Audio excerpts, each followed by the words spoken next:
The Justice Department's calling for a major overhaul of Ferguson's criminal justice system after finding systemic discrimination against African-American residents. A comprehensive report says police disproportionately stopped, arrested, and used force against blacks without reasonable suspicion, then acted as a collection agency to operate off their fines. Unveiling the probe's findings, outgoing Attorney General Eric Holder described how residents were targeted for arrests, then saddled with penalties. Some officers even compete to see who can issue the largest number of citations during a single stop, a total that in at least one instance rose as high as 14. And we have observed that even minor code violations can sometimes result in multiple arrests, jail time, and payments that exceed the cost of the original ticket many times over. Now, for example, in 2007, one woman received 2 parking tickets that together totaled $152. To date, she has paid $550 in fines and fees to the city of Ferguson. She has been arrested twice for having unpaid tickets, and she has spent 6 days in jail. Yet today, she still inexplicably owes Ferguson $541. The Justice Department report details many other examples of police harassment, abuse, and racial profiling of African Americans. Dogs were let loose only on blacks and sometimes without warning. One man was accused of being a pedophile for sitting in his car after playing basketball in a public park. After objecting to a car search, he was arrested at gunpoint on charges that ultimately cost him his job as a federal contractor. Other instances were found of taser attacks without cause and people called the N-word. Saying the racial bias was pervasive, Attorney General Holder demanded wholesale and structural corrective action.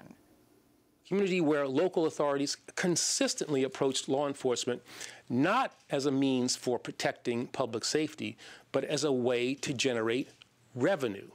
A community where both policing and municipal court practices were found to be disproportionately harmful to African American residents. A community where this harm frequently appears to stem, at least in part, from racial bias, both implicit and explicit. Now that our investigation has reached its conclusion, it is time. It is time for Ferguson's leaders to take immediate, wholesale, and structural corrective action. Now, let me be very clear. The United States Department of Justice reserves all of its rights and abilities to force compliance and to implement basic change. Nothing is off the table. The Justice Department says they'll take legal action if Ferguson does not comply with its demands, which include a, quote, shift from policing to raise revenue to policing in partnership with the entire Ferguson community. In a statement, the St. Louis-based Don't Shoot Coalition said, quote, now that the lived experience of our community being regularly targeted and harassed by law enforcement has been acknowledged, we hope the Ferguson Police Department will be brought to justice through a DOJ lawsuit that results in federal oversight. In response, Ferguson Mayor James Knowles said he's determined to address the issues raised by the probe, but did not say whether he'll comply with its demands. Mayor Knowles did announce the firing of a police supervisor found to have written racist emails and the suspension of 2 others. Let me be clear. This type of behavior will not be tolerated in the Ferguson Police Department or in any department of the city of Ferguson. Immediately upon leaving that meeting, the 3 individuals were placed on administrative leave pending an investigation.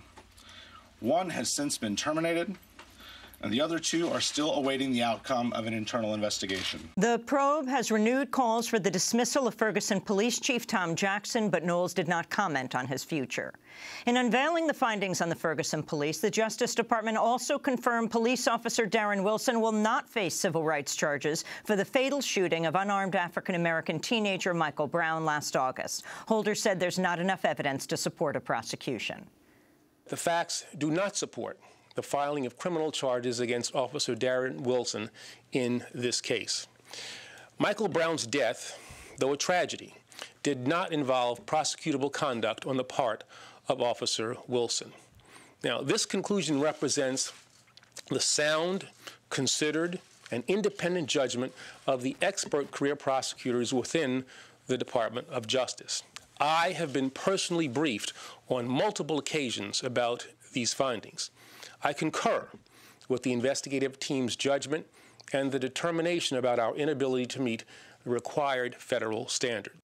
Wilson avoided criminal prosecution after a grand jury declined to indict him in November. The Justice Department's rejection of federal civil rights charges against him comes just days after it reached the same conclusion for George Zimmerman, the Florida man who shot dead unarmed African-American teen Trayvon Martin 3 years ago this month in Florida.